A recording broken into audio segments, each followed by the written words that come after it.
podamos nosotros ocuparnos en otras cosas y dejarles el trabajo a ellos o a nuestros propios hijos. Y la tercera responsabilidad son las misiones: evangelismo, discipulado y misiones. En la ayuda social de la iglesia no es una institución de beneficencia pública. Si alguien llega a la iglesia, hermano, me da trabajo, ¿verdad? La iglesia no representa eso.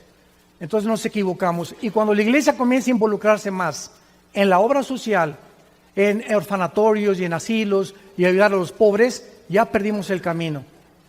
Y por eso han tratado en Sudamérica los líderes comunistas de usar a Jesucristo, diciendo que fue el primer comunista, sin saber ni siquiera lo que están diciendo, ¿verdad? Por acá. Acuérdense que es por secciones, nos toca esta sección. Doctor, buenas noches. Se han levantado muchas iglesias cristianas y quisiera saber, desde su punto de vista, de las doctrinas cristianas, ¿cuál es la que tiene la sana doctrina? ¿De las denominaciones cristianas. ¿Cuál es la que tiene la sana doctrina? Sí.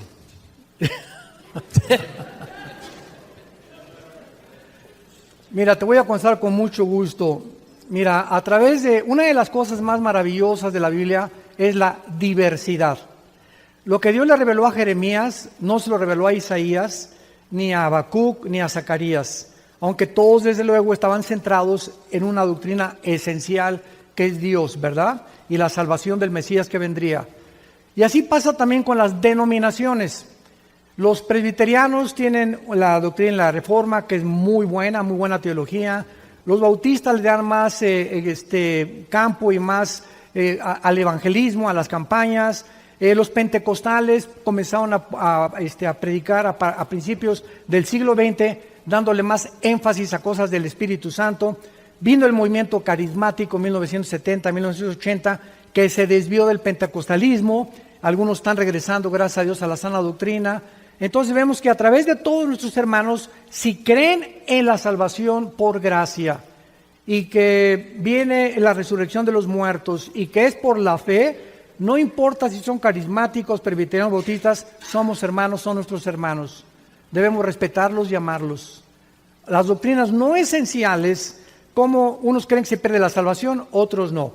Unos creen que se debe hablar en lenguas, otros no. Unos creen en el pretribulacionismo, mitribulacionismo, posttribulacionismo, etcétera, etcétera. Son doctrinas no esenciales. Y si tú me dices, pues yo creo que se pierde la salvación, digo, pues te voy a tener que decir que estudies un poco más la Biblia, ¿no? Pero no me va a alejar de ti, o sea, no voy a dejar de amarte. Y yo estuve en Estados Unidos hace poco en una iglesia de negritos. Mi esposa no lo podía creer. Me invitaron a una iglesia y ustedes saben cómo son los negritos, ¿no? Y Kane tiene una emoción y un dinamismo para cantar impresionante, pentecostales todavía. Imagínate, ¿no? Me querían cargar ahí, levantar y me hacían así.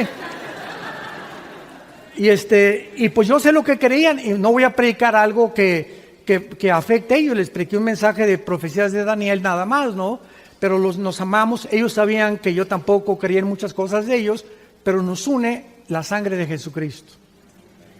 Entonces eso es lo más importante, ¿verdad? Que nos aprendamos a tolerar y amar y aceptarnos como somos. ¿Por acá? Nadie. ¿Por acá? Buenas noches. Perdón.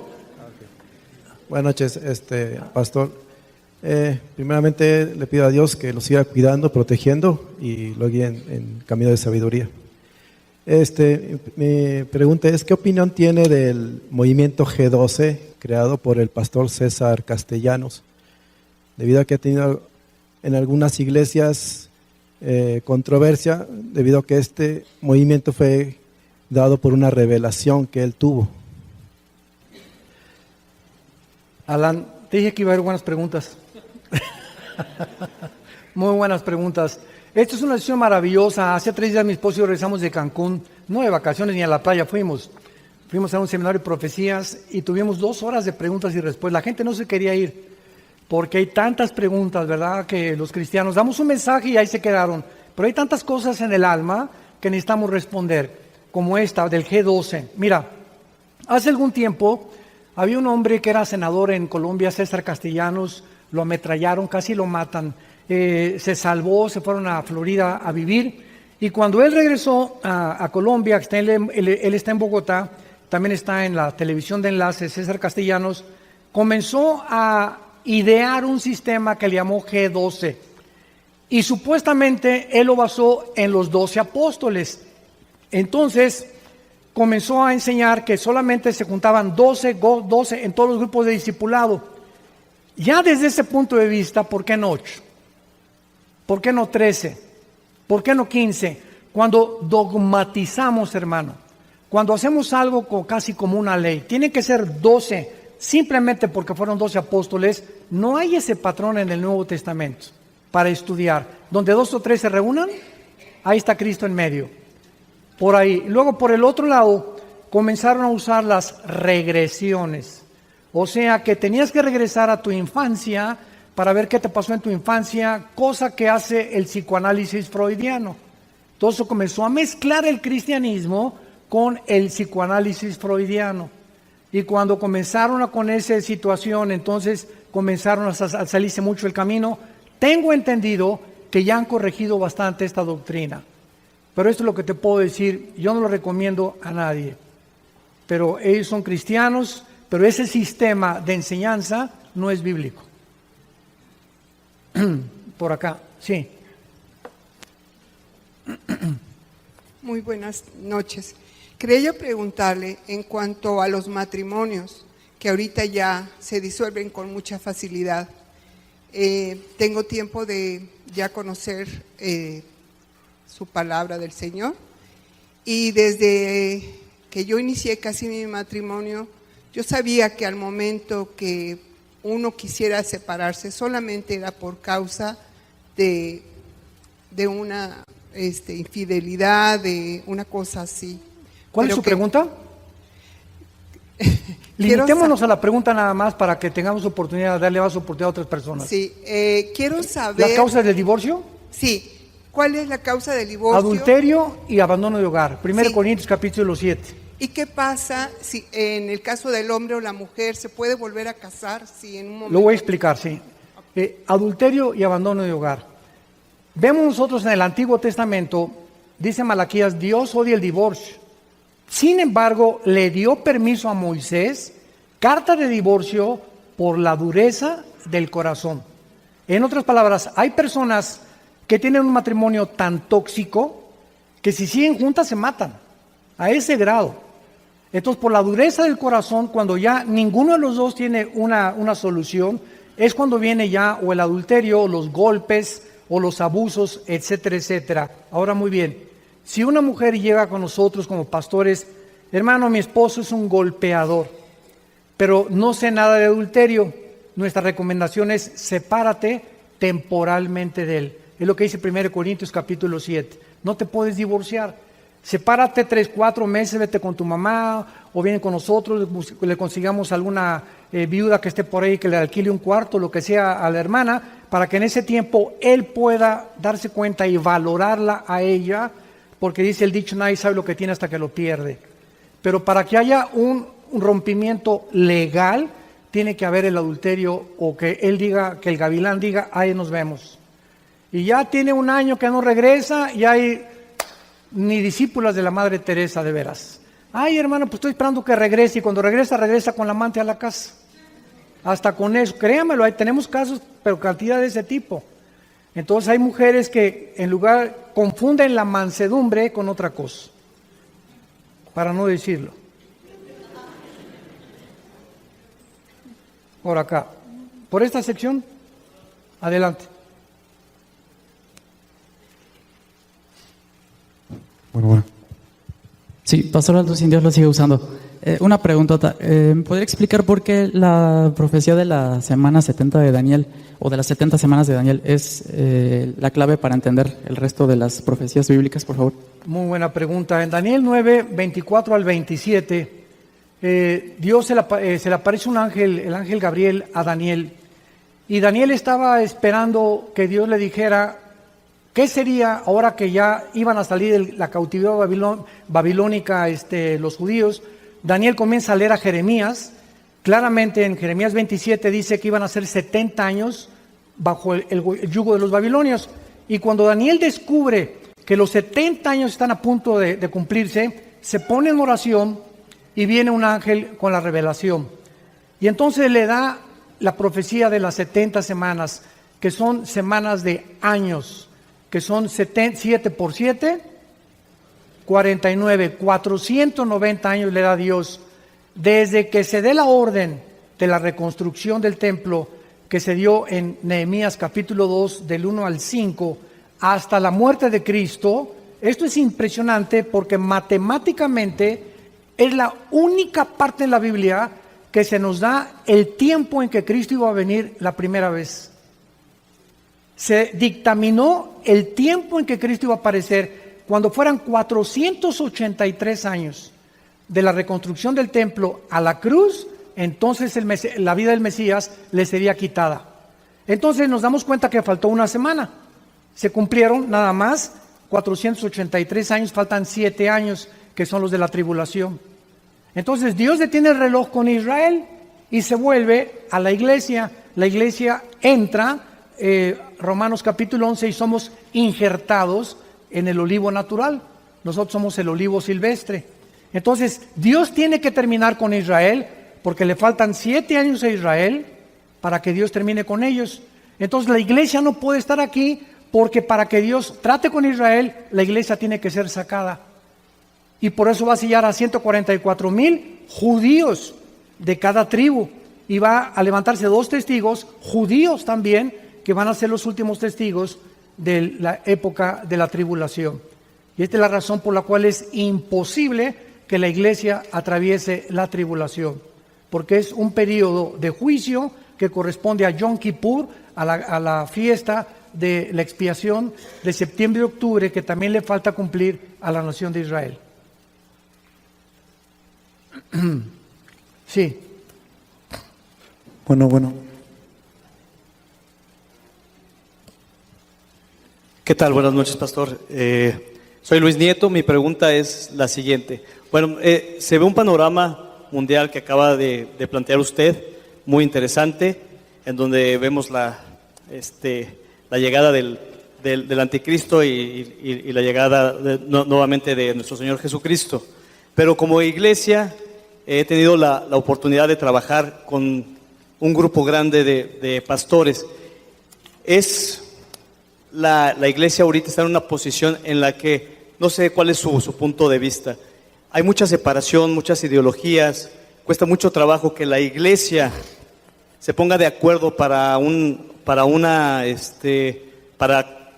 alcanzar el mundo de una forma, alcanzar a los perdidos de otra forma. Hay mucho activismo, las iglesias están llenas de actividades, el mundo afuera está perdiéndose y la iglesia está muy separada. ¿Cuál es su opinión sobre esto?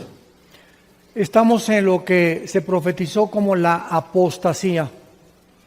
No nos sorprendamos de la barbaridad de herejías que se están introduciendo a la iglesia, de falsas doctrinas. Ahora que fui a Cancún me dijeron que ya no hay apóstoles, hay querubines. Increíble, o sea, yo creí que era un chiste. No, hermano, ahora son querubines, ya no son apóstoles. O sea, hay una barbaridad de titulitis y de cosas que están pasando y mucha gente se está desanimando por eso, pero al contrario, Jesús nos los dijo, he aquí se los digo con anticipación para que cuando suceda se acuerden que yo se los dije antes. O sea, tenían que pasar estas cosas y cuando vemos que se están cumpliendo las profecías y que la iglesia ha entrado en esta espiral de casi autodestrucción, nos damos cuenta que nos encontramos más cerca que nunca del arrebatamiento de la iglesia. Entonces, todo esto tiene que suceder, hermano, porque los corazones tienen que ser probados. Jeremías 1 Corintios 11 dice la Biblia, es necesario que haya divisiones para que se prueben los corazones. Y a través de todo esto se está limpiando la iglesia y están cayendo cantidad de pastores, cantidad de personas, entre comillas, que se decían cristianas. Y un cristiano nacido de nuevo nunca se rinde, ni se da por vencido, porque Dios no nos ha dado espíritu de cobardía, sino de poder y amor propio. Regresamos aquí a esta, Bueno. Sí, bueno, mi pregunta en concreto es, en toda esta situación de la geopolítica, México, nuestro país, ¿qué función o qué visión tiene en el mundo, en esto de la cuestión geopolítica? Ni que México ni Querétaro aparecen en la Biblia. Muy buena pregunta. Mira, bíblicamente las únicas naciones que van a sobrevivir en la segunda venida cuando Cristo venga, porque cuando Cristo venga va a sobrevivir una tercera parte del mundo, de la población del mundo, de acuerdo al libro de Zacarías. Estamos hablando que somos ahorita 7.500 millones de personas aproximadamente. Estamos hablando que va a desaparecer todo el continente americano, desde Alaska hasta la Patagonia. Desde Alaska a la Patagonia hay como 1.100 millones de personas. O sea, desaparecería todo el continente americano, parte del continente africano y parte del Asia Menor. Porque solamente van a sobrevivir Europa y algunas naciones del Medio Oriente cuando venga Jesucristo, en la guerra del Armagedón, y la China también. Entonces México ni aparece, ¿verdad? Así es. Ni Xochimilco aparece. ¿Por acá? ¿Nadie por acá? A ver. ¿Qué consecuencias hay de la violación del pacto eterno? El pacto, el de Isaías 24. ¿Qué consecuencias son para nuestra actualidad? Fíjate, mencionó el hermano cuál es el pacto sempiterno, cuáles son las consecuencias. Hace algún tiempo le pregunté a Dios leyendo Daniel 8, que dice, cuando los transgresores lleguen al colmo, se manifiesta el anticristo. Es una profecía de Daniel 8. Y yo le pregunté a Dios en mi corazón, Señor, ¿cuándo la humanidad o la sociedad puede llegar a un límite o un punto? You're my dandelion, good luck. You're my sandalwood, I never give you up. You're more on fire, hot sun. You're my desire, you're my one love. Do you wanna ride, baby? 'Cause I take it real slow. Do you wanna ride, baby? I got some places we could go. Got the backseat bumping, we could back it up. Al Green singing, go and turn it up. Wanna lean back, baby, can we loosen up? 'Cause you got that key, go and start me up. You doing something to me right now. Pocket bottle, water, purple clouds. Or you could put me right now. I wanna know if you could ride, baby. Listen, we could take our time, baby. Or we could really go all night, baby. I can make this really, really easy for you. I just wanna go into the deep end with you. Ariel on the collection is treasure chest. Doctor, you the specialist. And this love is relentless. I'm shutting doors on these old. Loyalty, my movement, I ignore and just roll. 'Cause I never...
You're my sandala. I never give you up. You're my on fire, hot sun. You're my desire. You're my one love.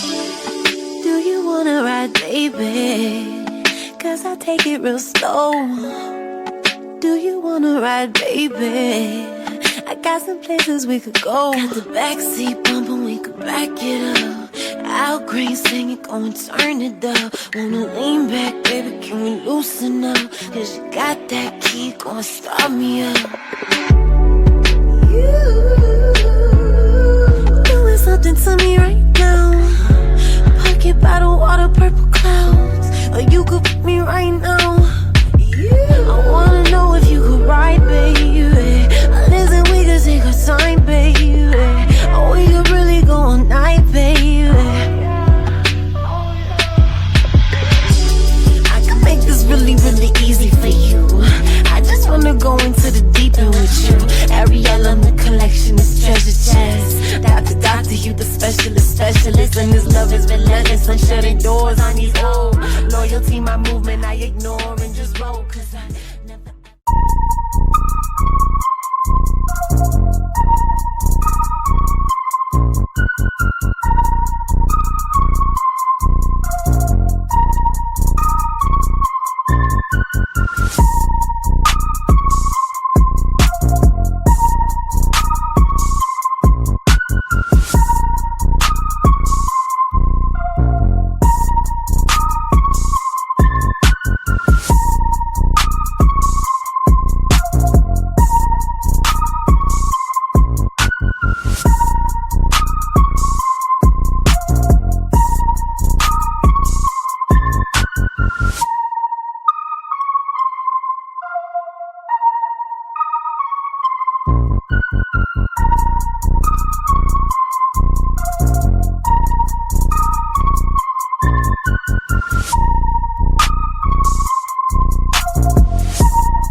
donde sea el colmo, como llegó Sodoma y Gomorra al colmo, para que tú ya vengas y establezcas el juicio.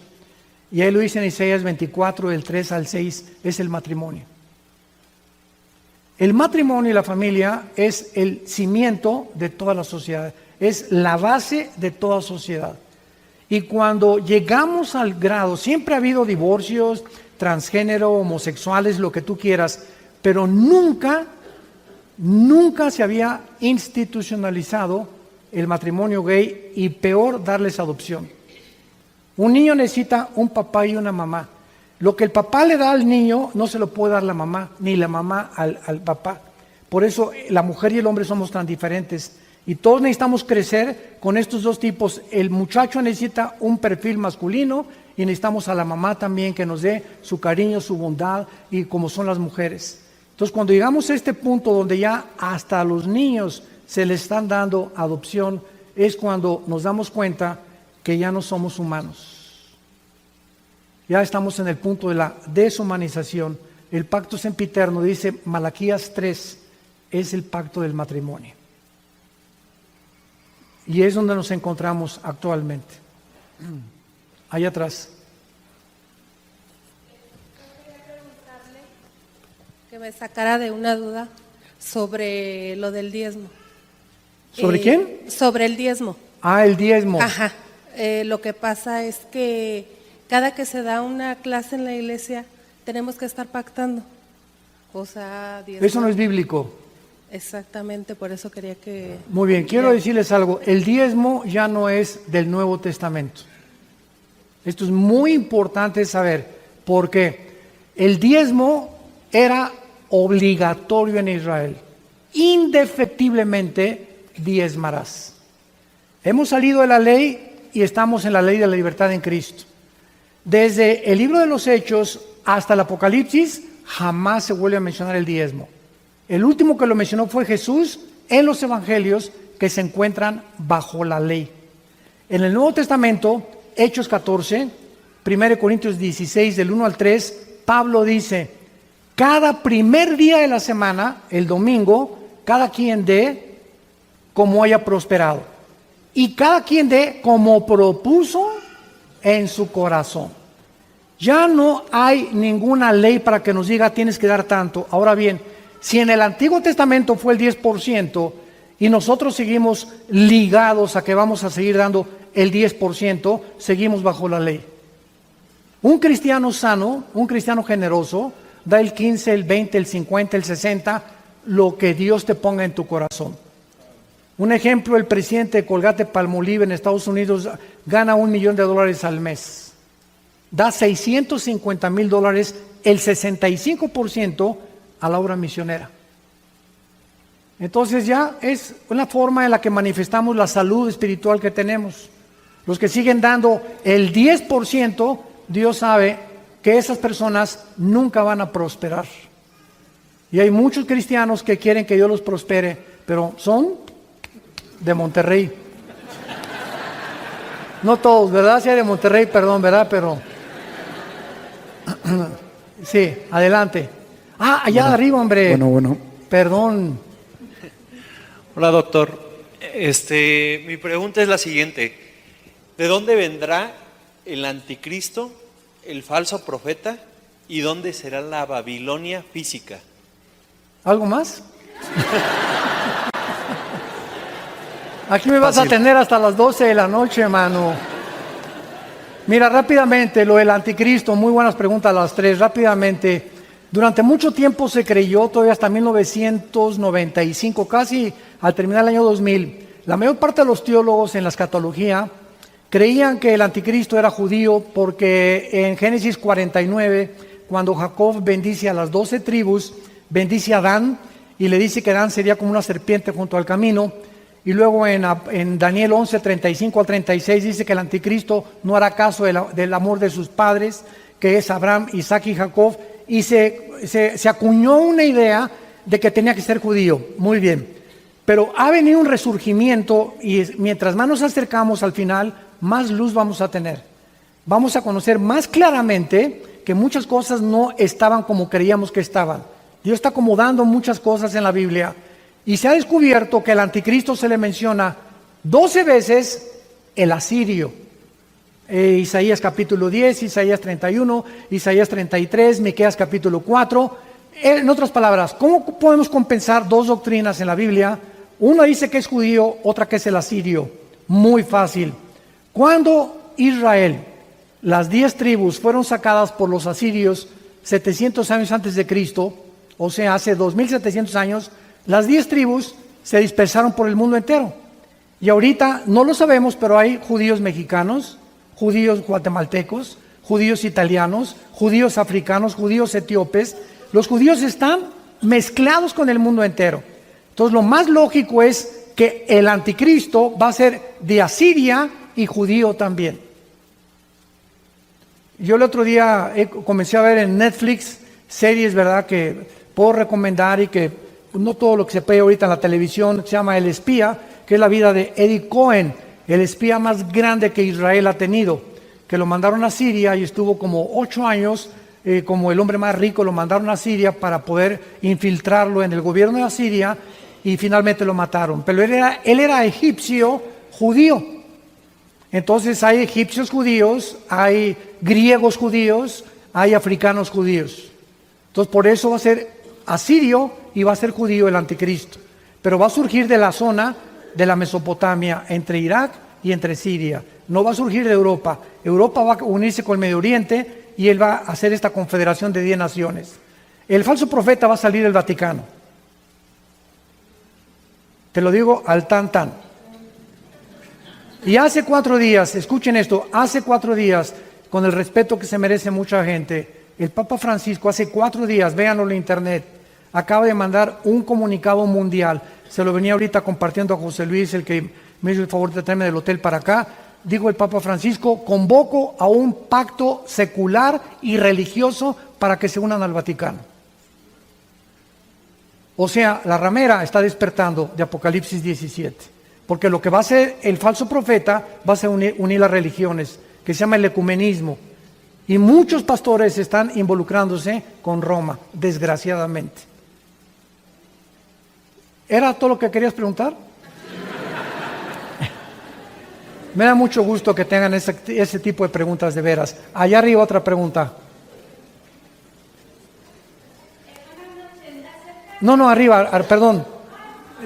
Porque le estamos dando oportunidad a los de arriba. Ahorita vamos con usted. Sí, yo quería preguntar precisamente algo parecido acerca del ecumenismo. No entiendo muy bien qué es el ecumenismo, pero me llamó la atención porque en internet hay personas, pastores conocidos quizá a nivel mundial, también cantantes de música cristiana, que están apareciendo en internet, que se están reuniendo con líderes en el Vaticano. Eso es el ecumenismo. Pero la Biblia, ¿qué nos dice acerca en qué puedo yo entender, por ejemplo? En Apocalipsis 17, la gran ramera, que ha embriagado con su vino a todas las naciones. Y esa gran ramera es una mujer que se personifica montada sobre una bestia, que es el anticristo. O sea, la ramera es el poder religioso gobernando el poder político en los primeros 3 años de la tribulación. En el capítulo 17, del 10 en adelante, el anticristo se deshace del poder religioso, queman el Vaticano o queman Roma y se erige el anticristo como el único Dios. Entonces, el poder político siempre ha usado al poder religioso. Y acuérdate, ¿cuáles fueron los 2 espíritus que mataron a Cristo? El espíritu político del Estado y el religioso. Cuando Pilato le dijo a los judíos, a los religiosos, yo no hallo ningún mal en este hombre, crucifícale. El Estado, representado por Poncio Pilato, cedió a Cristo a los religiosos. Y entre los religiosos y el Estado lo llevaron a la cruz. El espíritu más peligroso del mundo, donde Satanás se puede esconder mejor, es a través de las religiones. Porque creen, como dice el dicho, todas las religiones salvan, y procura llevar tu religión que todas llevan a Dios, cosa que es un absurdo, ¿verdad? Jesús dijo, yo soy el camino, yo soy la verdad y yo soy la vida. Nadie va al Padre si no es por mí.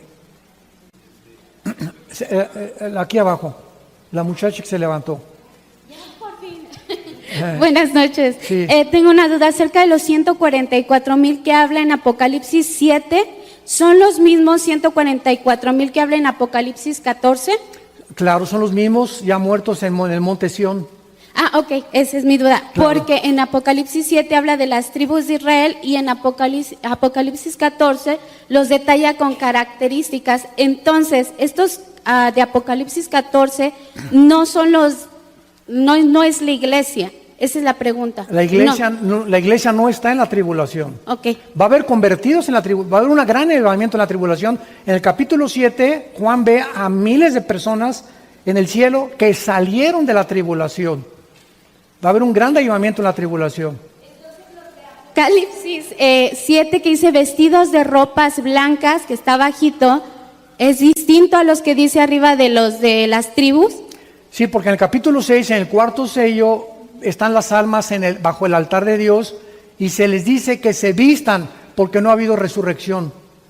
Y los del capítulo 7 ya nos damos cuenta, y al final también, que ya están vestidos claramente porque ya resucitaron con el arrebatamiento de la iglesia. O sea, el primer arrebatamiento, la primera resurrección es en el arrebatamiento de la iglesia. Es la primera resurrección. Sí, por nada. Regresamos por acá a ver, adelante. Sí. El profeta en el Nuevo Testamento, 1 Corintios 14, versículo 3, es la persona que habla para edificar, consolar y exhortar. En el Antiguo Testamento, este libro ya está sellado. Acaba Apocalipsis, nadie le puede agregar ni una palabra, nadie le puede quitar. Todo lo que Dios tenía que decirnos del infierno, del cielo, el futuro de las naciones, ya está en este libro. Entonces, cuando alguna persona dice, tengo una revelación nueva, pues que se la pegue a la Biblia porque está incompleta la Biblia.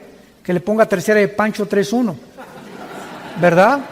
Entonces, ahora ya no hay más revelaciones, ahora hay más iluminación. Ahora necesitamos luz para que las revelaciones tan completas las podamos entender. Entonces, todo lo que Dios tenía para el futuro ya lo sabemos en la Biblia. Si alguien se levanta, que este presidente se va a morir y te vas a casar con esa persona y de tu iglesia saldrán ríos de agua viva y serás el profeta de profetas, son falsas profecías. No hagamos caso de todas esas cosas. El profeta del Nuevo Testamento somos todos los que hablamos la palabra de Dios, los que declaramos los oráculos de Dios. Si alguien viene y me dice, tengo una palabra para mí, yo le digo, aquí tengo una para ti también. Mira, aquí está toda la palabra de Dios. ¿Quieres palabra de Dios? Aquí está. Aquí, adelante. Buenas noches, pastor. Pues tengo poco tiempo de convertido y bueno, que me convertí al cristianismo, de acercarme a la Biblia. Y yo, es pregunta, no sé si afirmación, no sé si esté bien formulada mi pregunta, pero yo, más o menos, la pregunta es esta: ¿está bien escuchar? Porque yo a veces me he sentido muy bien al escuchar a personas que dan una prédica o algo, pero solamente basados en un versículo, y a veces no. A mí me gustan mucho sus prédicas y estoy en ITI ahorita, me gusta mucho para ver el trasfondo del versículo, de la Biblia, pues saber bien de qué están hablando completamente. Y mi pregunta es la siguiente: ¿está bien también escuchar personas que se basen tal vez nada más en un versículo y de ahí den una prédica entera sin explicar bien el trasfondo y cómo fue que se está diciendo eso en la Biblia? Pues no, nada más. En la viña del Señor hay de tamarindo, fresa, durazno, chabacano, hay de todo tipo de predicadores, de pastores, ¿verdad? Hay una gran variedad de formas de exponer la palabra de Dios. A mí particularmente me ha gustado la predicación expositiva, es por libros, versículo por versículo, que es la forma que más se alimenta a la gente.